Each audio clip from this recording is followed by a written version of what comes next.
The content, views, and opinions expressed in the following program are those of the producer and do not necessarily reflect their views and opinions of the City of Bremerton, BCAT, their officials, or their employees.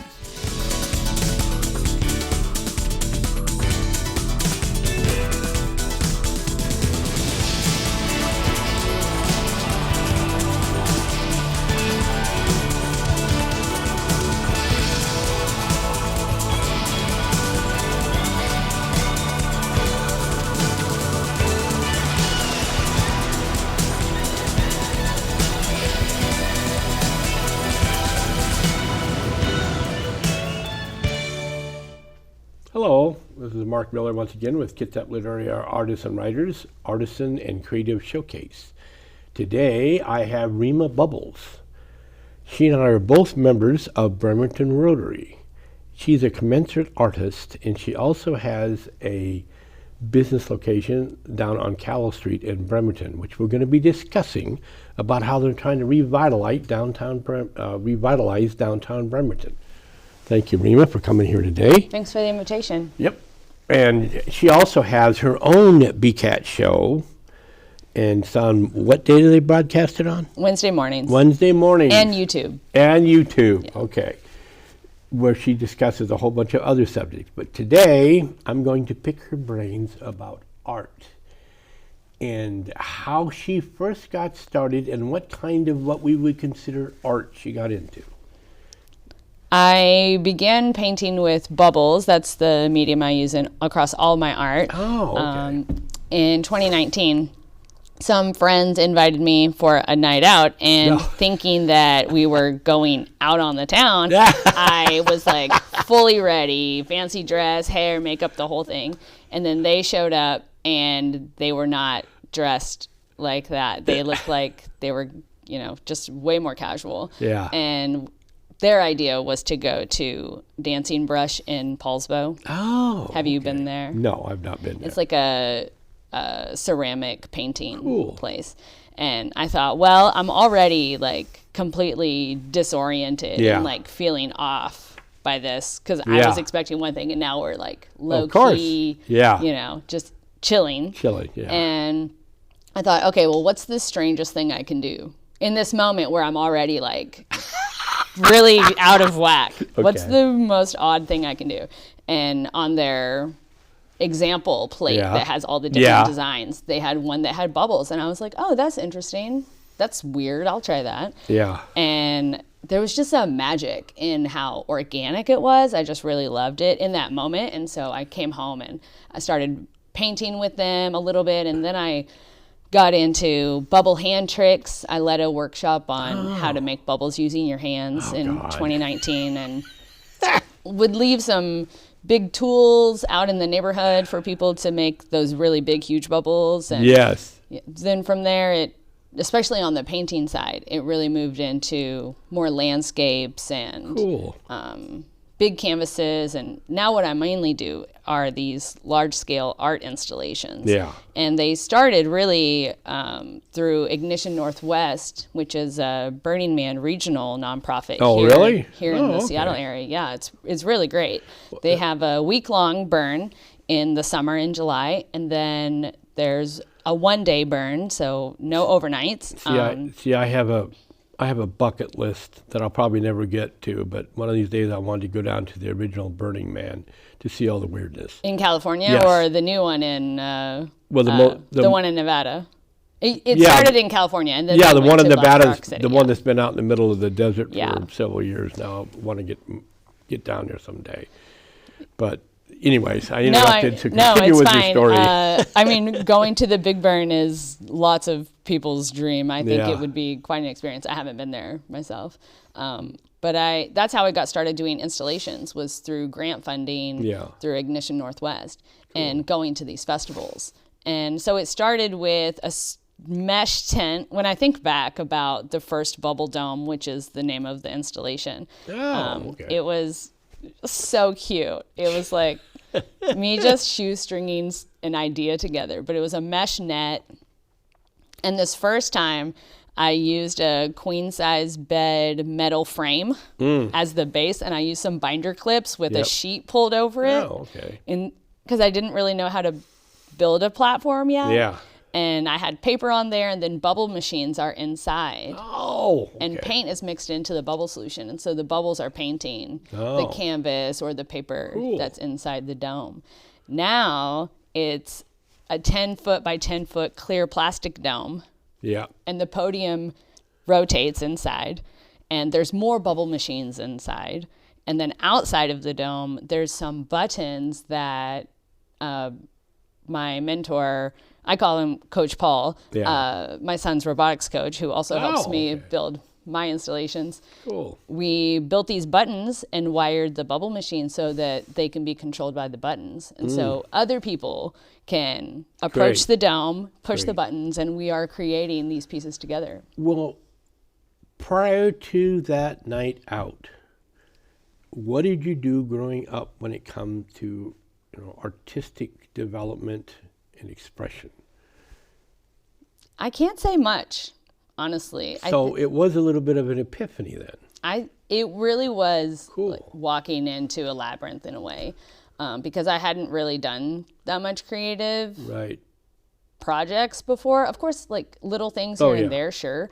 I think that's typical, but to now say I'm an artist, that just wasn't part of my self-perception at that time. And for a while after I started painting, people were like, oh my gosh, Reema, you're an artist. And I didn't feel that way myself. And so when I would have to say I'm an artist, in my head, I would say I'm a fartist. Oh, God. Because it helped me practice saying I'm an artist when I didn't feel it, but I would need to. Yeah. Yeah, it was a way to like trick myself into saying that was my identity. One of the problems with us writers is it's called the fake writer syndrome. In the back of your mind, you think, oh, I'm a fake. I write like crap. I'm a fake. I write like crap. People are never going to like my stuff. And so that's kind of, I think that's probably has something to do with just being an artist. Mm-hmm. You're always trying to create, but then you always are worried that you're creating crap. I think that's part of it. And now I see art as the outcome of whenever you're in the flow zone. Right. When you're in that mind state, you can feel it when you're there, when you're really creating from your inner place. And whatever comes out of that is art.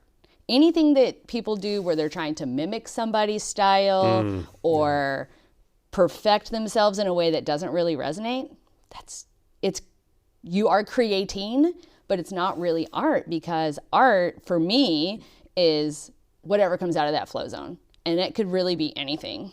It could be just painting a canvas, one solid color. Right. But if you're in that like uplifted, slightly dizzy, off kilter, really resonating space, then that's your art. That is your inner voice. And I think that's what a lot of people, I think, maybe they don't realize that, like you said. And I had not even thought about that. But yeah, you get into that flow when, like, I'm writing, and all of a sudden things come together and the story just goes, and then all of a sudden you have a character that you weren't paying attention to that then grabbed your head and beats you over the head with something and goes, you are going to write about me. Mm-hmm. Because you're in that flow. I always say that it's like string theory. There's somebody from an alternate universe reaching into your brain, making you do something. It's actually you. Yeah, it's actually you, but it's helping create that, like you said, the flow. And it's so nice that you came up with that term. It's the flow. You're in that flow. You're in that moment. Right. I didn't create the term, but I do talk to a lot of artists. But it fits, because I don't think few people ever talk about that, or if they, if you get somebody on the boob tube saying that, and everybody kind of tunes it out. But by you explaining, like you said, you had that epiphany, that one moment, you got into that flow, that's changed your whole life. It really, really has. It really has changed everything. I think about replaying that day, and what if I had chosen a different example from the plate? I wouldn't have opened my store. I wouldn't be building these installations. I've done 13 installations now from places that, festivals that I walked into when I was 21 years old, thinking and remember, I wasn't a creative person at 21. So I walk into this art festival and I think, oh my gosh, I wonder if I'll ever have my art here. And I feel that zing, but I didn't know at the time what that meant. And then to have my installation at this festival 2 years ago that I had dreamed about 20 years before, and to be there and sharing my art with thousands and thousands of people and seeing their reactions as they were coming up to it, the message I was trying to present, the way that they were connecting with each other like strangers, participating in the creation of the art and connecting with each other and having these real conversations, my mind was blown. And I never would have been doing that if I hadn't had that one moment in Poulsbo with that bubble technique that they showed me. And now that you've mentioned the fact that you do have a storefront location down on Callow Street. Avenue. You'll find Avenue. I'll get it yet. I get streets and avenue mixed up all the time, and I know there's a difference as why you have an avenue, why you have a street, and when they were laying out the city, but, what can I say? Yeah. But do you know what the mnemonic is? No. Street has 2 E's, and it runs east and west. Avenue has an N, it runs north and south. Now that I feel like a complete idiot. No, it's just someone pointed that out to me, and it helps me every time. Oh, it really helps. My God, all these years, I always, I can't say it's 100% true all the time, but Bremerton mostly, and in Seattle, it's true. So you then tell us about Callow Avenue right now. Sure. So, because I was back down there with another author during Halloween. Halloween with Halloween. Yes. And we did little readings and stuff, a little horrific readings that were kid friendly. Sure. I don't want to get too horrific. But that's going to be, talk about that being a yearly event along with a lot of other stuff that we're doing, trying to revitalize what was traditionally old Bremerton. Charleston neighborhood, which is where Callow Avenue is, was a city before Bremerton was a city. Right. And Callow was the retail district of that area at that time. And shops lined the streets since the 20s. Yep. And a lot of the businesses that are down there now have been there for decades.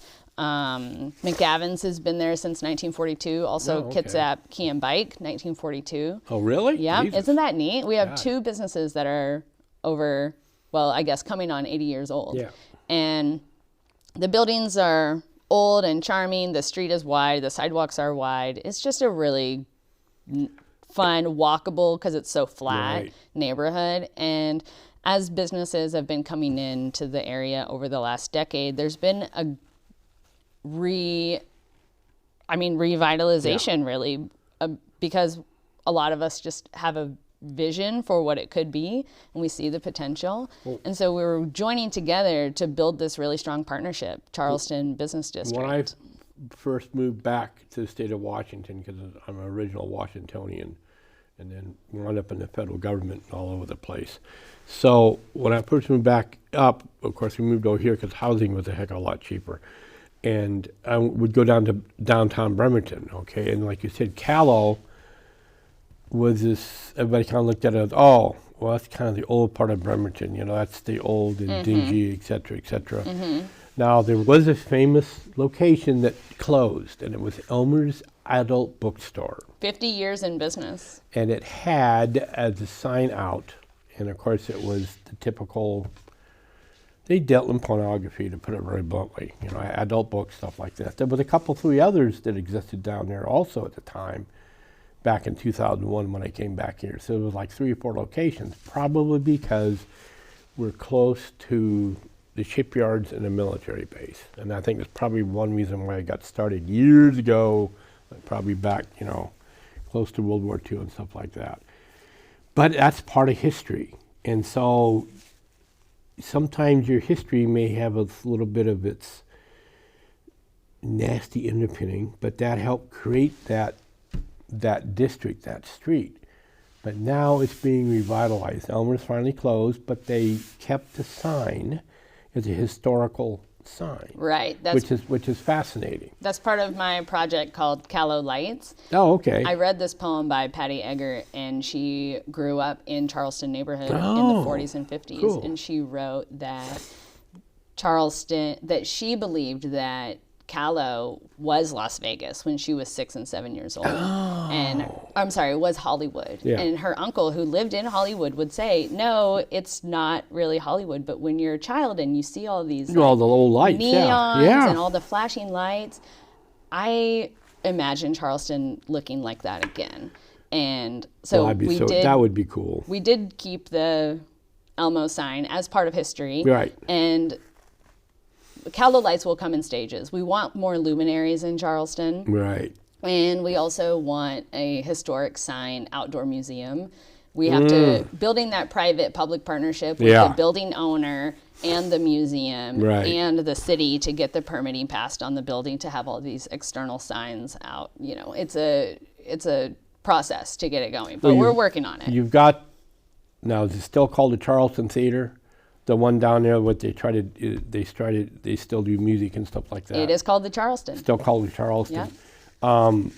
I know that used to be an actual old-style film theater. Right. But now it's more of a music venue. It's an all-ages. Oh, it's all ages now. It's all ages, which is really cool. When you go in, to the right is the entrance to the bar, and to the left is the entrance to this hallway that goes down around the bar to the front of right in front of the stage. Oh, cool. And it's a great vibe in there. I really appreciate that it's all ages because it just makes I mean, a family-friendly event. I'll have to come down there. I didn't realize it was all ages. Yeah. Now that I learned something new about downtown Bremerton. That's cool. Yeah, the Charleston has live music basically every Friday and Saturday and other times through the week also. And they're really good about publishing their schedule ahead of time. Well, cool. Yeah. So you need to give your name of your location. Oh, yeah, my store. Yeah, your store, and also exactly where you're at. Yeah, my store is Spread Supplies. I sell new and used art supplies. And the reason I started the store in 2023 was because I had been painting for a few years. And I felt sticker shock over the price of art supplies. Yep.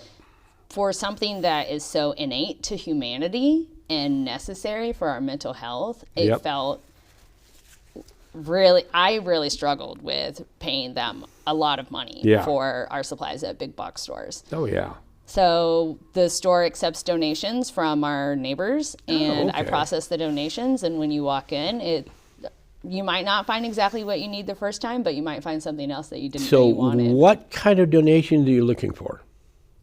Literally, like anything creative. There's canvases, brush, paints, lino, pens, markers. That's what I was going to say. Somebody walks in with a whole bunch of old crayons and, Crayola crayons from the 1950s or 60s that walked in there and gave them to you. I mean, maybe, yeah.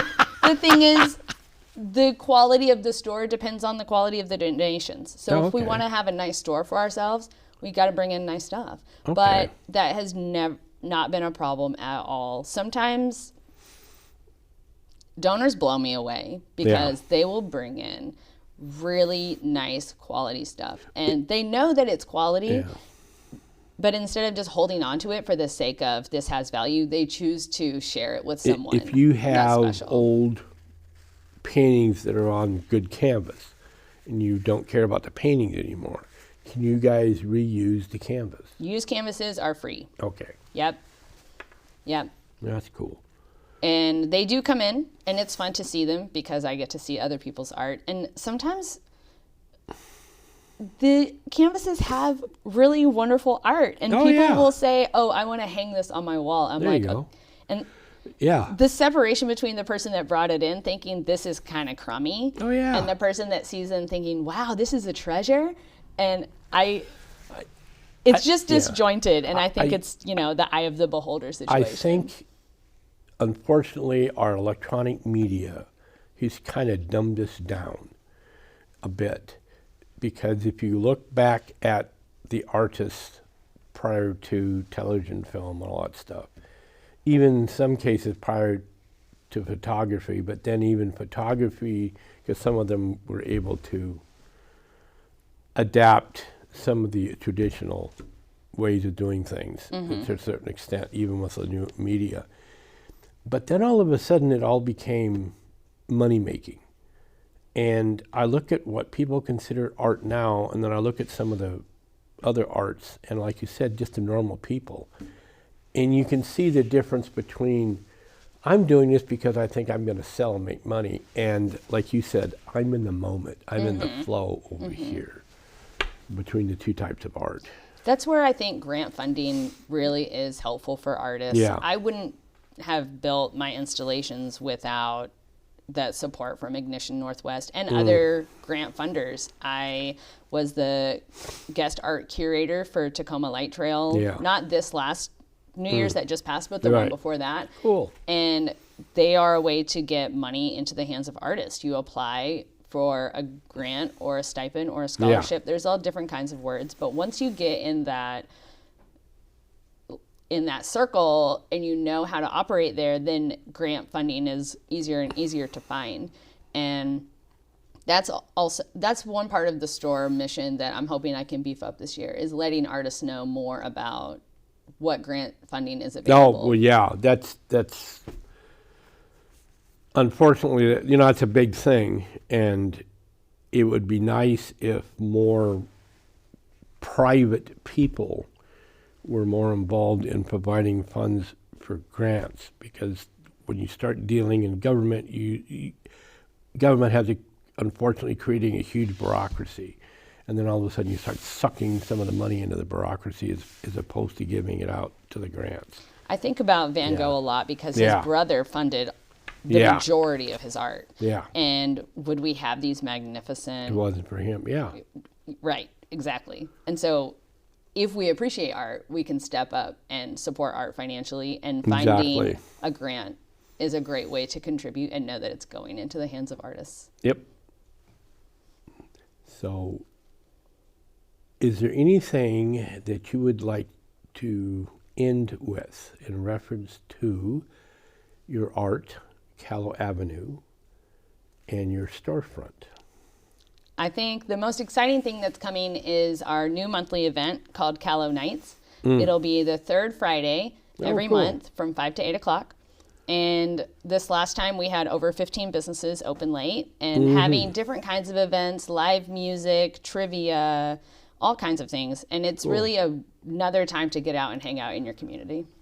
I'll try to bring some authors down there. Yeah, do. And definitely bug me well before Halloween, and I'll get some more volunteers to come down there, and we can organize and do a nice little horrific read. Yeah, Halloween was great last year. It was, even though horrible weather and people still showed up. It was great. Yeah, I think a windstorm really added to the spooky vibe. There we go. Yeah, so that'll be the Saturday before Halloween again this year. Okay, cool. Yeah. I want to thank you because you just went ahead and revitalized my artistic flow, because the way you talked about it, and all of a sudden I had a little bit of a teeny little epiphany today. Oh, and good. Doing that, I'm going, my God, that's what it is, It shows you how the old dog can learn new tricks. Well, I can't wait to see what you do with that. I'm trying to get back in the writing flow because I've been involved with trying to help other people and stuff, so now I want to get back into that because I've got all these ideas. I just got to put them on paper. So here comes the end of this episode of the Kitsap Literary Artists and Writers Artisan and Creative Showcase. CLAW is a private organization, but it's open to anybody who wants to show up to the meetings. So we meet the first and third Wednesdays of every month at the Denny's restaurant on Kitsap Avenue. We meet, official meetings start at 7 p.m., but most of us are already there early, stuffing our faces and kvetching a bit. Like I said, we're open not only just to authors and writers, but to any type of artist, whether it be painting, film, photography, we don't care. What we try to do is we try to help people get their creative pieces of work out there to the public. So we try to find venues where we can present them and sign books, etc. We don't charge dues or anything. And that's one reason why this show got started years ago, was as a means to try to get the word out there to the actual public that, yes, anybody can start out and work with art and be an artist. If it wasn't for Bremerton Kitsap Access Television, and of course my publisher, Blue Forge Press, who also has a film division that does the editing on these shows, this show on Bremerton Kitsap Access Television would not exist. They're going to broadcast it on Saturdays at 6 p.m. on Comcast Channel 12 and Astound Channel 3 and Digital Astound 70. We'll also have over 100 episodes from over the years on our YouTube channel. And then, of course, like Reana has talked about, she has a YouTube channel also. So you need to go take a look at her channel too when it comes to the art world.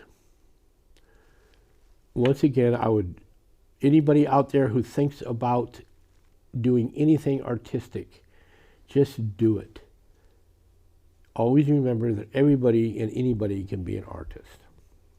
And with that thought, everybody out there in the viewing public, please have an excellent week and a very productive year.